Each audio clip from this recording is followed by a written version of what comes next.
तो सबको जय भीम, नमो बुद्धाय।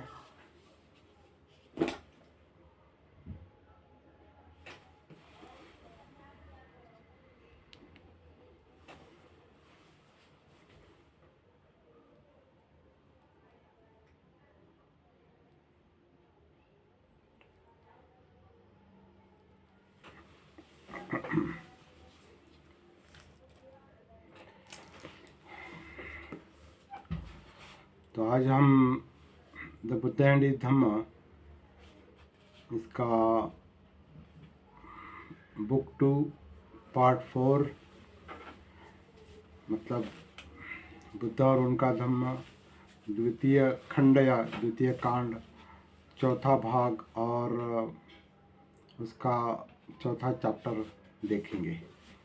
कल हमने इस पर थोड़ी चर्चा की थी, शुरुआत की थी इसके टाइटल के बारे में। तो यहाँ जो हिंदी में टाइटल आया है, सिद्धार्थ को गृहस्थ बनाने का अंतिम प्रयास।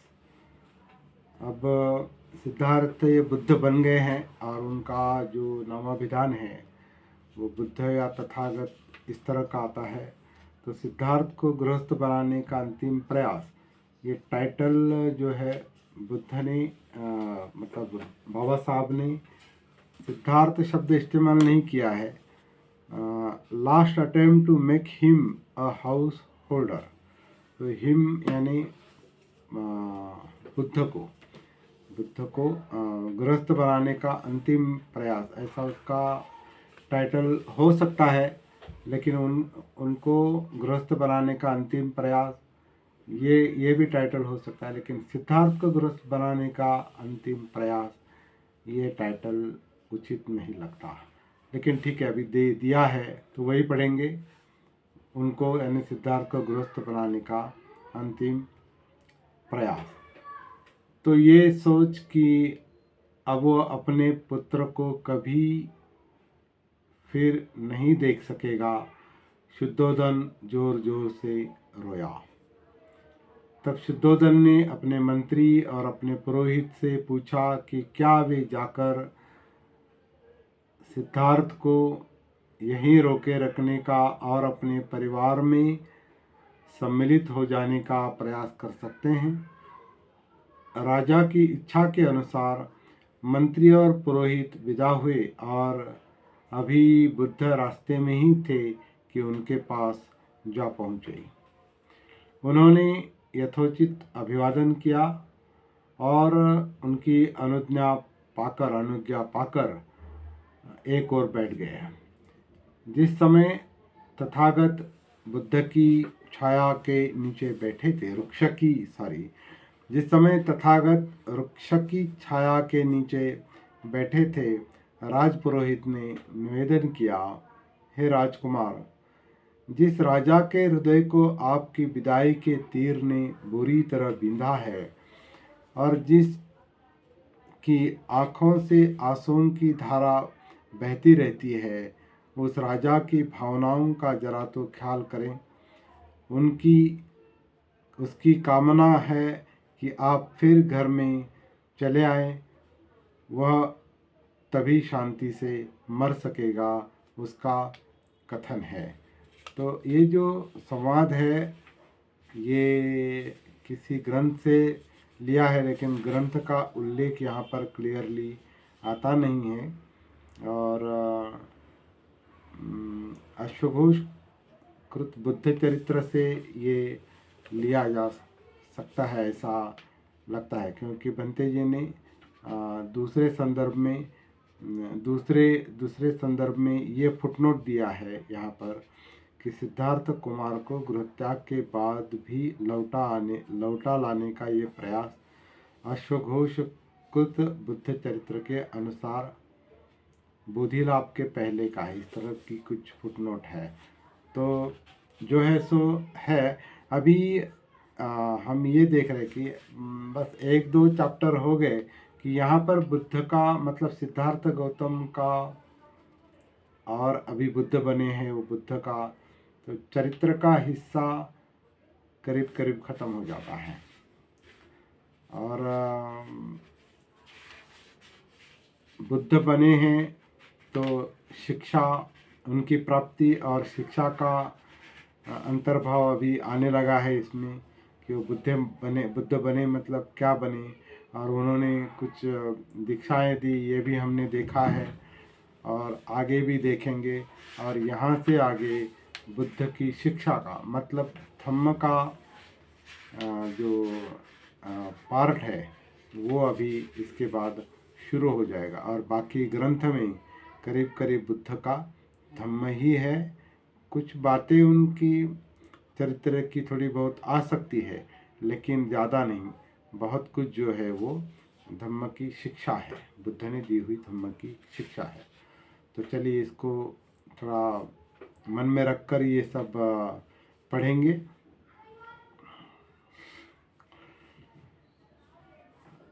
वो राजपुरोहित सिद्धार्थ मतलब बुद्ध से इस तरह से कहता है कि आप अपने पिता से आकर मिलो। मैं जानता हूँ कि आप धर्मस्थित है, और मैं ये भी जानता हूँ कि आपका ये संकल्प वज्र के समान दृढ़ है। अभी यहाँ हम जो हिंदी वाचन जो कर रहे हैं वो बुद्ध एंड धम्म में जो आया है वैसा का वैसा ही नहीं है। I know that the resolve is fix upon religion and I am convince that. करीब करीब अनुवाद ठीक है। थोड़ा अभी अनुवाद के बारे में सोच समझ कर पढ़ना पड़ता है, क्योंकि कुछ शब्द जो है वो मन के मुताबिक रखे हैं कहीं कहीं, तो थोड़ा सावधानी के साथ हम पढ़ेंगे। और आप भी जब इसका कुछ अध्ययन करेंगे तो मूल अंग्रेजी और हिंदी या किसी भी भाषा में उसका अनुवाद किया गया हो, मूल हिंदी, मूल अंग्रेजी और उस भाषा में हो, भाषा का जो भी है ट्रांसलेशन उस भाषा में, वो संस्कृत है उसमें क्या कहेंगे, पंजाबी में हो, मराठी में हो या तमिल में हो, हर भाषा में अनुवाद को देखना जरूरी है। तो राजपुरोहित आगे कहता है, मैं जानता हूँ कि आप धर्मस्थित है, और मैं ये भी जानता हूँ कि आपका यह संकल्प वज्र के समान दृढ़ है, लेकिन इस प्रकार घर छोड़कर चले जाने से उत्पन्न वियोगाग्नि में मेरा दिल जल रहा है। राजपुरोहित कहता है, हे धर्मप्रिय, धर्म के लिए ही आप अपने संकल्प को छोड़ दें। कुछ समय के लिए पृथ्वी के राज्य का उपभोग करें, बाद में शास्त्र सम्मत विधि से अरण्यवास भी कर सकते हैं। और ये अरण्यवास जो है वो आप वर्णों के हिसाब से उसे देख सकते हैं। शास्त्र सम्मत विधि के अनुसार अरण्यवास भी कर सकते हैं। अपने दुखी संबंधियों के प्रति निर्दय न बने, सभी के प्रति दयावान होना ही धर्म है। ये बुद्ध को राजपुरोहित समझा रहा है। धर्म की साधना अनिवार्य तौर पर जंगल में ही नहीं होती। साधु नगर में रहकर भी मोक्ष लाभ कर सकता है। ज्ञान और आचरण ही धर्म के यथार्थ साधन है। साधु भेष और वनवास तो केवल कायरता के द्योतक है। शाक्य राजा दुख के सागर में डूबा है, जिसमें तीव्र वेदना की लहरें उठ रही हैं। इसलिए तुम उसका उद्धार करो, क्योंकि उसकी वही दुर्वस्था है जो समुद्र में डूबती हुई गौ की।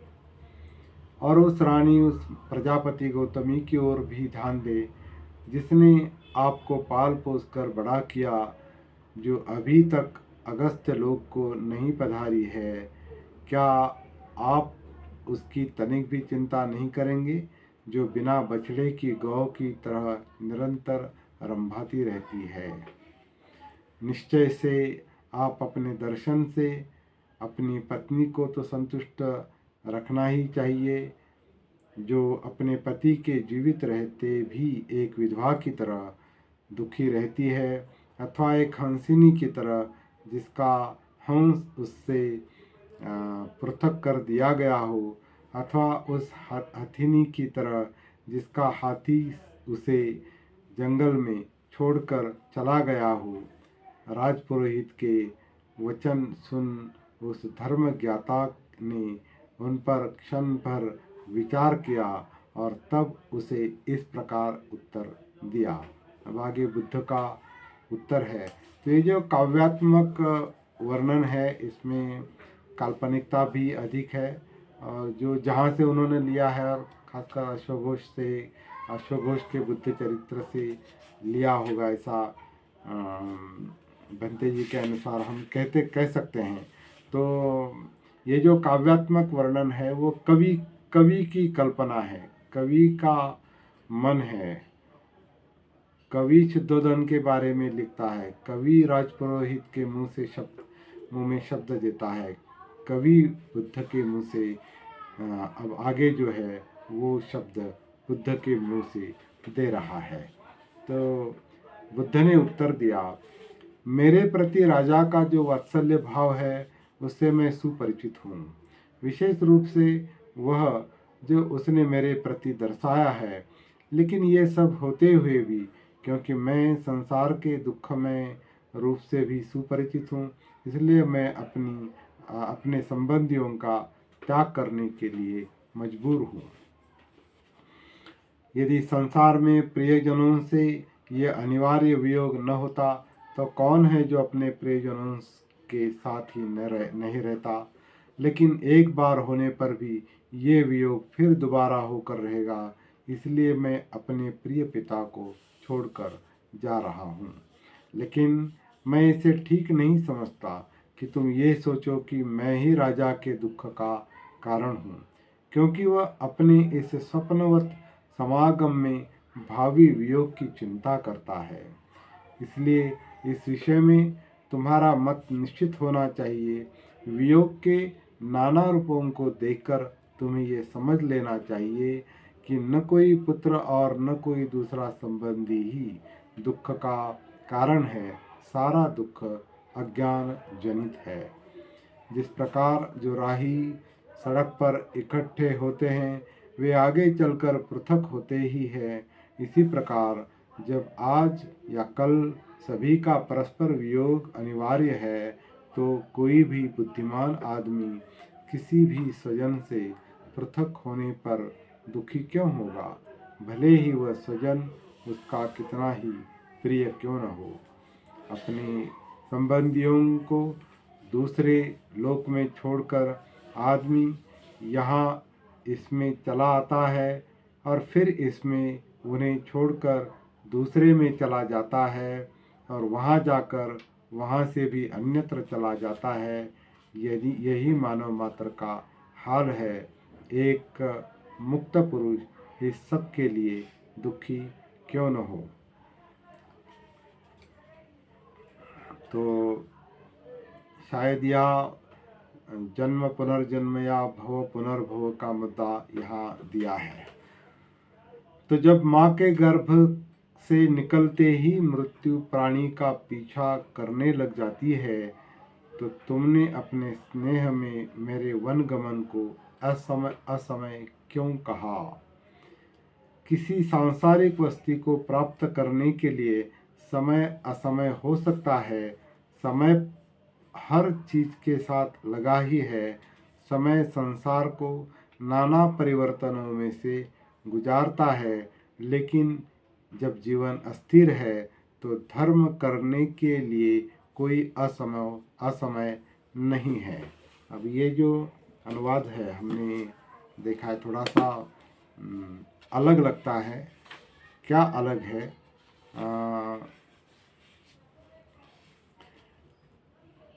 देयर मे बी शब्द इस तरह के है अंग्रेजी में, there may be an ill time in one's attaining a worldly object. Time indeed is described as inseparably connected with all things. Time drags the world into all its various times, but all time suits a bliss which is really worthy of praise. तो इस तरह का मूल अंग्रेजी है, इसका अलग से अनुवाद हो गया है, इसको डिटेल में देखना मतलब का ट्रांसलेशन कंपैरेटिव ट्रांसलेशन देखना बहुत आवश्यक है। राजा का तो ये संकल्प ठीक ही है, एक पिता के योग्य है कि वह मुझे राज्य देना चाहे, लेकिन मेरे लिए ये ऐसा ही होगा जैसे कोई लोभी रोगी प्रतिकूल भोजन कर ले। किसी भी बुद्धिमान के लिए राज्याधिकार कैसे उचित हो सकता है जहाँ चिंता है, राग द्वेष है, क्लांति है और दूसरों के प्रति अन्याय। यहाँ भी एक वाक्य अनुवाद में छूटा है जो इस तरह का है, द किंग शुड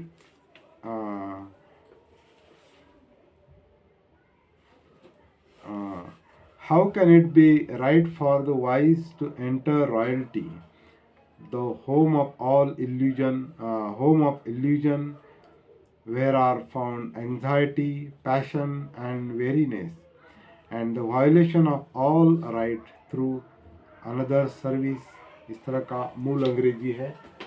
तो इसका अनुवाद, किसी भी बुद्धिमान के लिए राज्याधिकार कैसे उचित हो सकता है जहाँ चिंता है, राग द्वेष है, क्लांति है और दूसरों के प्रति अन्याय है। सोने का महल तो मुझे लगता है जैसे उसमें आग लगी है, अच्छे से अच्छे भोजन विष मिले प्रतीत होते हैं और कमलों के फूल से आच्छादित शैया पर लगता है जैसे मगरमच्छ लौट रहे हो। इसके बाद मंत्री का जो उत्तर है वो उत्तर हम कल पढ़ेंगे, क्योंकि मूल अंग्रेजी के अनुसार हमें इसको फिर से पढ़ना आवश्यक लगता है, अभ्यास करना पहले आवश्यक लगता है। तो जो अगला जो मुद्दा है वो अगला छठा और सातवां मुद्दा देखकर ये द्वितीय कांड का चौथा भाग समाप्त हो जाएगा। और यहाँ पर करीब करीब बुद्ध के सिद्धार्थ गौतम और बुद्ध के चरित्र का जो मुख्य हिस्सा है वो भी यहाँ पर करीब करीब समाप्त हो जाएगा। तो इससे ये कहने का मूल उद्देश्य ये है, मूल मकसद ये है कि बाबा साहब ने जो इंट्रोडक्शन में प्रस्तावना में लिखा है कि बुद्ध निकायों पर या त्रिपिटक पर या बौद्ध ग्रंथों पर, कुछ बौद्ध ग्रंथों पर निर्भर रहकर बुद्ध का चरित्र बताना बहुत पजलिंग और बैफलिंग बात है, बहुत संदिग्धता निर्माण करने वाली और अचरज में डालने वाली कुछ बातें हैं। तो उससे बुद्ध का चरित्र, खासकर सिद्धार्थ गौतम का चरित्र जो है वो ठीक से पता नहीं चलता। और शिक्षा का भी मुद्दा उसी तरह का है जो आगे चलकर हमें अभी वो अध्ययन करना है, अभ्यास करना है और उस पर चिंतन करना है और मुक्त मन से, मुक्त जागरूक बुद्धि से हमें वो चिंतन करना है। तो आज के लिए इतना काफ़ी है, यहाँ पर हम रुकते हैं। जय भीम, नमो बुद्धाय।